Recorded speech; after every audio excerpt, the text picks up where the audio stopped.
Howdy friendos, I'm Crazy Jason and welcome to my wacky emporium. Make 'em laugh, make 'em laugh, make 'em laugh.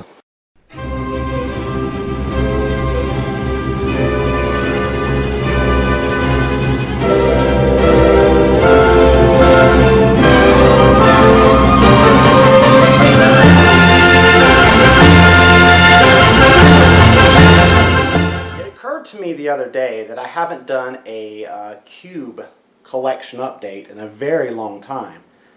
For those of you old timers who have been with me since the beginning, you'll remember that I used to regularly update my cube collection. Well, it's 2012, the end of the world is nigh, and I figured why not just do a complete overview of everything.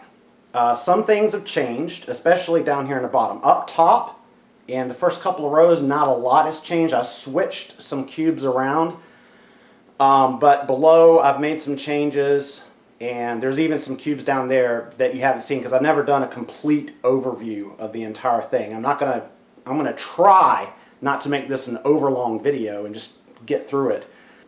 Oh, by the way, I'm not using the Crazy Cam today because it would be when we get down lower. See, I actually do have a Crazy Cam. I'm not kidding, it's an actual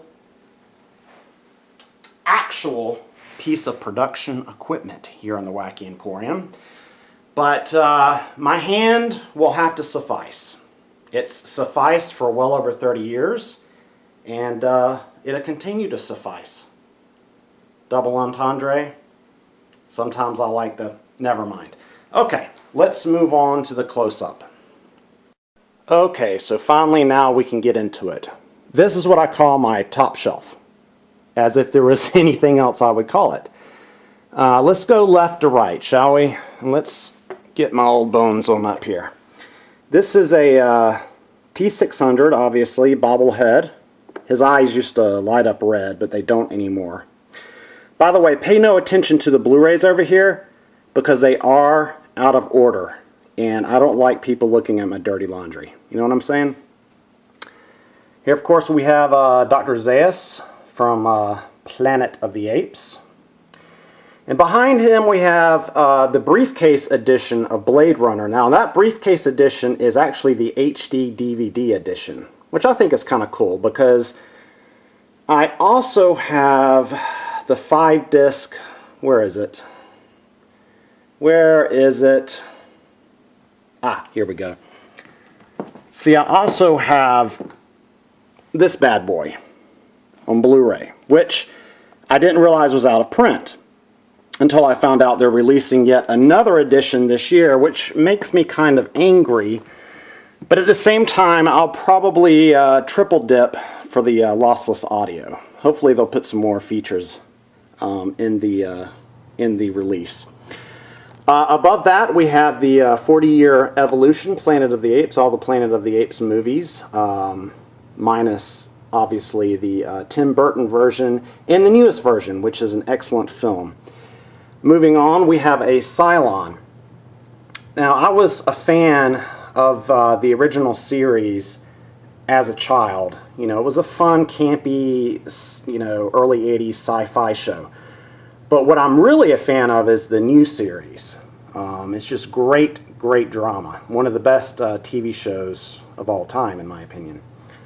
Moving from there, we have the obvious thing. That would be my Enterprise. I've got two more editions of these bad boys. They're actually across the room on another shelf, and I will be showing those sometime soon. NCC 1701. Let's do a flyby.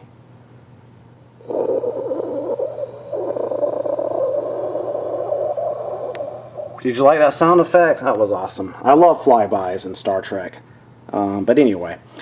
And what is this little curious thing right here? If I can get it to focus.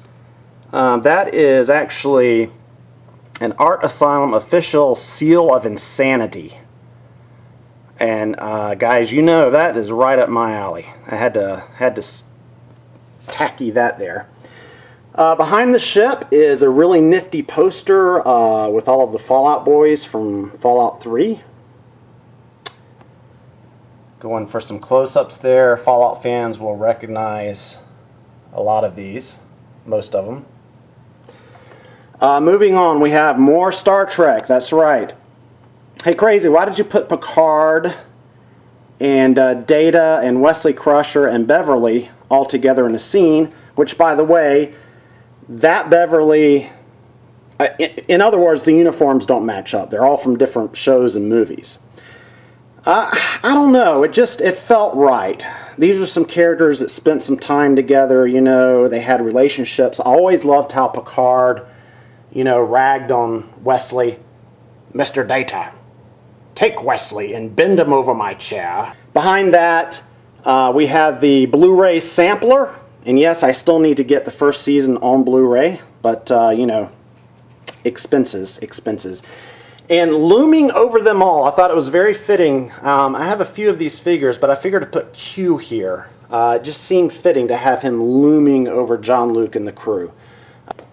Okay, moving on. Let's get down here. This is the first Fallout cube, Fallout 3. Obviously, I don't have a cube for Fallout 1 and 2. Fallout 3 is where I fell in love with the series. The collector's edition, you know, got the lunchbox back there. It is actually a nice, you know, tin lunchbox. We have the conceptual art book, very nice, and of course, the much beloved bobblehead. I've got some Nuka-Cola caps here. I've got behind the scenes DVD, the game itself, and back there a numbered limited edition hard copy game guide, which they're not hard to come by. But anyway, there's my Fallout 3 cube. Moving on, my New Vegas cube. But anyway, let's see what we have here. We have the hardback game guide. We have the box that everything came in, which I was initially disappointed in, but it's really grown on me. We have the playing cards, the behind-the-scenes Blu-ray, I believe this time, maybe DVD, but I think it's a Blu-ray. I love the behind-the-scenes, by the way. Let's see, we have a lanyard. I'm slowly putting together everything that came with the promotional pack that they sent out to all of the GameStop stores. They only sent one of each to every GameStop store. Another thing that came in the promotional package was this set of poker chips, which is different from the poker chips that came in the box set, which would be these poker chips right here. And then these coasters were part of the Best Buy exclusive. So I nabbed those coasters. I got some, let's see if I can get a shot of it, Sunset Sarsaparilla and another Nuka-Cola bottle cap. These are made by folks online. Moving on, everything up here is post-apocalyptic because this is my favorite genre. And you know what all of this is, folks?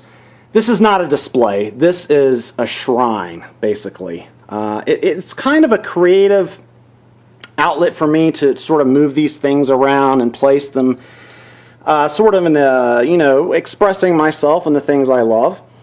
All right, we have, a lot of you have seen this. This is the Bub figure, and it's very cool. Even comes with the headphones and the slop bucket, and so very cool. My much beloved and well-worn VHS copy of A Boy and His Dog, in public domain, by the way, if you guys didn't know. Just a little bit of trivia. And over here we have the continuing adventures of A Boy and His Dog by Harlan Ellison, Vic and Blood. I actually have a Vic and Blood t-shirt I need to break out one of these days. Way back there we have the I Am Legend DVD box set. And then, of course, we have the Geno, the infamous Geno Day of the Dead DVD, signed by Romero and Lori Cardell, and who else? There's one more person I can't see. But anyway, very cool. For those of you who don't know, found it at a pawn shop for $2 in pristine condition. All right, moving down, we have my infamous Big Lebowski cube with a nice rug, toe with polish, some playing cards.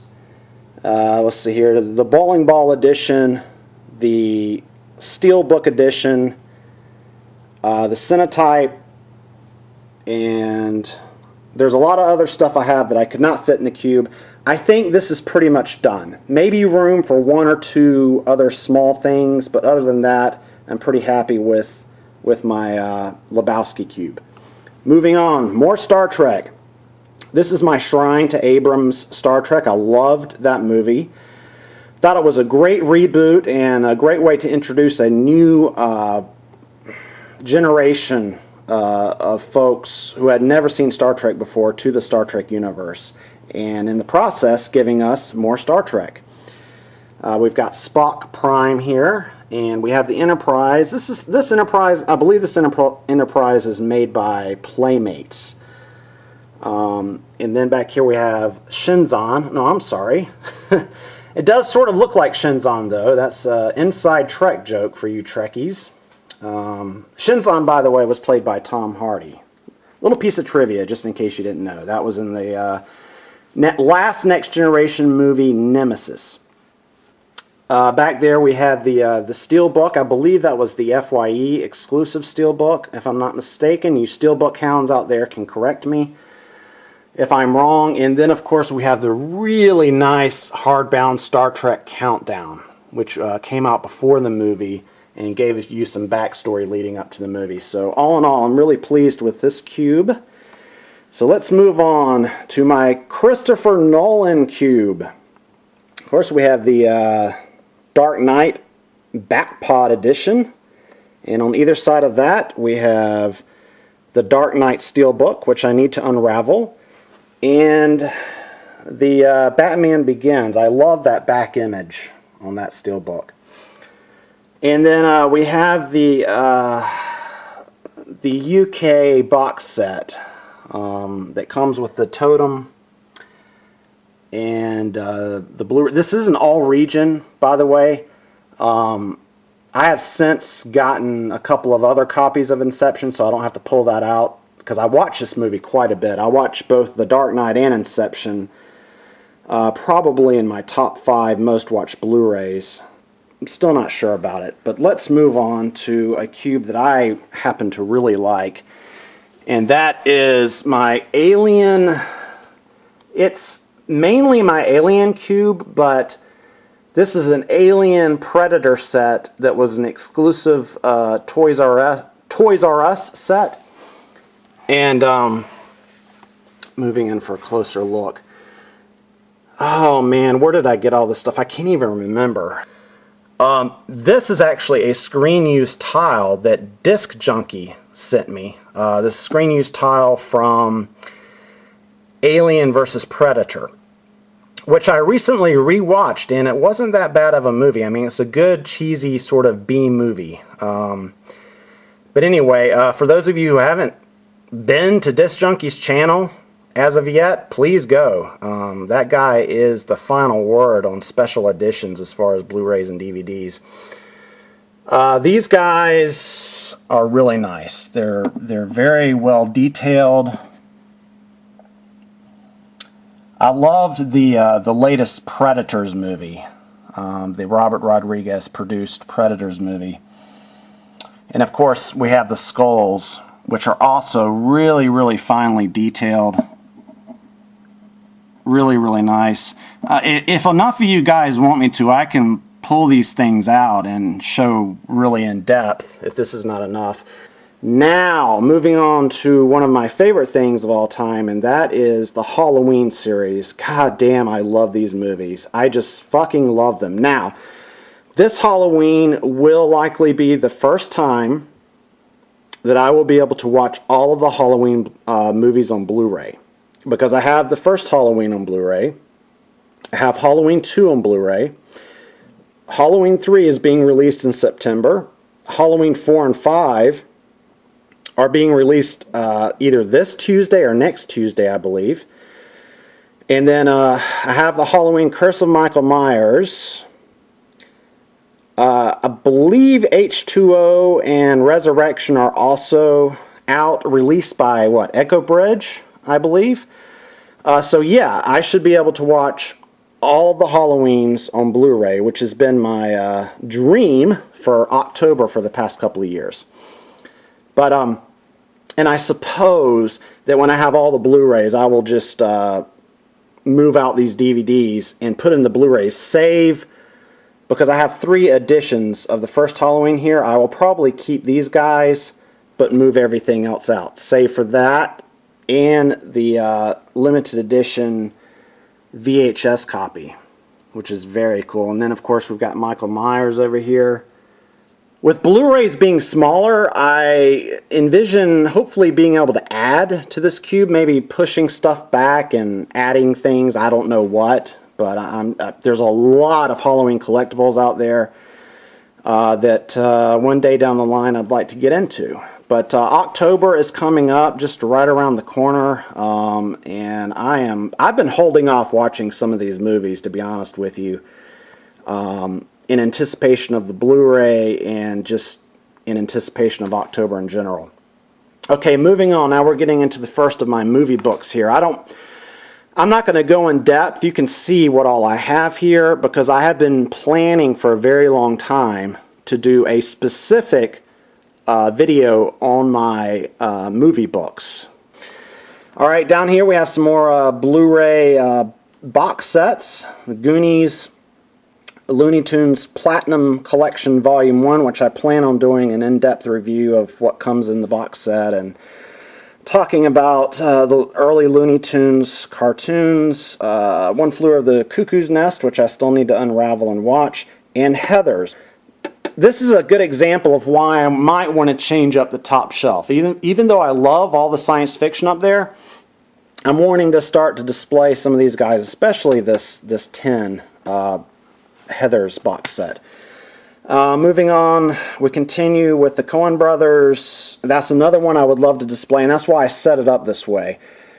The Coen Brothers and the BBS box set from Criterion. Why does that look like a pair of legs spread wide? Let's see what happens if we penetrate. We get the Alien box set. What does that mean? I'll let you decide. But anyway, yeah, I wanted to display these guys, and I thought that was probably the best way to do it for now. Alright, moving on to my HBO cube. These are HBO box sets. Again, I'm breaking my rule on Blu-rays, but god damn it, these should be out on Blu-ray. And I'm tired of waiting. But these are really nice looking box sets. All the sets from HBO are nice all the way around. Band of Brothers, which I need to unravel and watch. The Pacific, Mildred Pierce, excellent miniseries. We'll watch it again. John Adams again, just excellent. Rome, man, top 5. And then Planet Earth, which does not at all. What the fuck is that doing in there? Anyway, moving down here, we continue with HBO. And it's time for me to get on the floor here. We've got seasons 3 and 4 of True Blood. And then we have Game of Thrones, which is another box set that I want to display because this is the Best Buy House of Stark exclusive. And then we're moving out of HBO into, I just kind of put down here, Life and the Rocky collection. Don't ask me why. When we get down here, things start to get a little murky. But this cube is actually going to be full from this side to that side by the end of the year. And the reason why is because by Black Friday, I plan on getting seasons 1 and 2 of True Blood to complete my collection thus far. Also, Boardwalk Empire, a recent discovery. Oh my god, I need to do a video on Boardwalk Empire.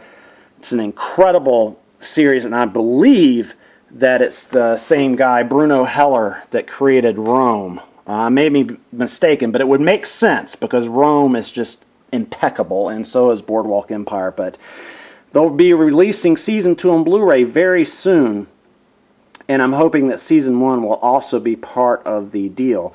But if not, like I said, Black Friday or that end of the year Best Buy sale that they have, where all of the HBO box sets are 50% off. Hopefully that will coincide with the next upgrade and save. Okay, moving on. We have my collection of phasers. There's a long story behind this, but basically when I was a kid, I had a Star Trek phaser. They were hard to come by at that time. When I was very, very young, I couldn't get out and go to conventions, and I didn't get my hand on a catalog, but my parents made me give up my phaser to a friend. It was one of those things where, we had a fight, a couple of 6-year-olds, and the punishment was my friend got to pick any toy he wanted out of my bucket of toys, and of course he picks my most prized possession, my Star Trek phaser. So ever since then I have been obsessed with, how shall I put it, indulging myself in phasers. But there's more than phasers here. Back there we have the tricorder, communicator from the new movie, Next Generation phaser. So, but these guys are all going to be moving very soon across the room. I will be doing another video on that, so I don't want to linger too long here. Moving on, even more movie books, okay? We've got the famous Truffaut Hitchcock book, some Eisenstein, some Roger Ebert, etc., etc. Either books about movies or making movies, movie reviews, or books upon which movies were based. Also, film scripts, Hannah and Her Sisters by Woody Allen. But I won't linger there either, because I'm going to go into those in depth in another video.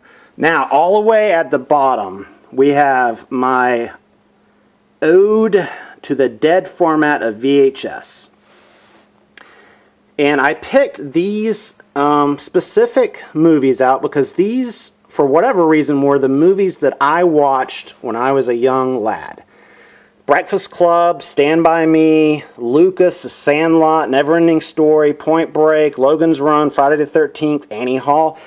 None of these should be a surprise for those of you guys who have followed me. You can see where my taste in movies was somewhat shaped by what I watched as a young lad. There's a few anomalies in here, like what the fuck are you watching? Like Paradise? I'll have to explain that sometime. I also have this is really cool. I picked this up at a bargain sale for 50 cents somewhere. It's Roger Ebert's home video guide, the 1989 edition. Very interesting, to go back and read that kind of thing. And then this is so cool. Encyclopedia of Video Cassettes. Look how well made this book is. They would never make a book like this these days. But this is 1986, folks. So this is like a time machine to go back and see what folks were able to see back in 1986 as far as home entertainment.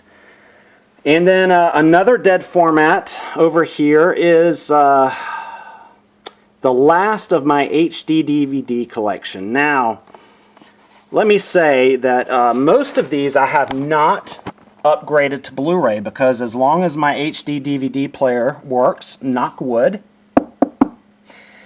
I like the format. And for the most part, these are fine. A lot of my favorite movies in here, and not ready to completely give it up yet. I do want to keep a nice, tight little collection for posterity's sake. All right, we're really running out of time here. Over here we have even more. Well, these are more coffee table books. That's why I put these here. These are the larger format books. Right here we have a little Richard Linklater shrine. That is actually a before sunrise beach towel. And yes, it does unfold to a large size beach towel. And then the follow-up film, Before Sunset, this is a screener of some sort. I believe for the Academy Awards, although it may be for the Golden Globes, but something I bought off of eBay. I love both films. I love the series. I understand they're now filming the next one. They revisit these characters every 9 years or 10 years. I think it's a great idea. Over here we have my Dazed and Confused Criterion DVD, and I have that Dazed and Confused in various incarnations on DVD and Blu-ray and HD DVD. And I thought about making a shelf with all of that, but just a space issue. And over here we have Slacker. You really can't see those, so I need to work on this a little bit. Moving on, up here we have that awesome Ben-Hur box set.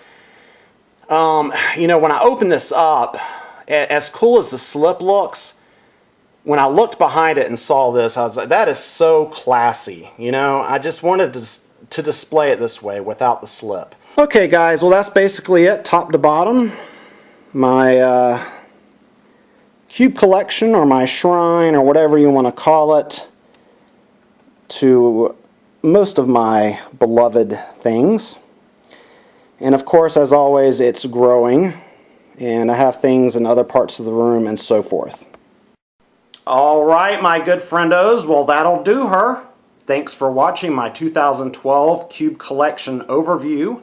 If you haven't done so already, please subscribe to the Wacky Emporium for more movie madness. Also, be sure to leave me a comment and rate below, because that's what keeps me going in this life. You know, I may exude a calm exterior, but on the inside it's a tornado of pain, wailing, and gnashing of teeth. So anyway, thanks once again. I'm Crazy Jason, and you've been in my Wacky Emporium, baby.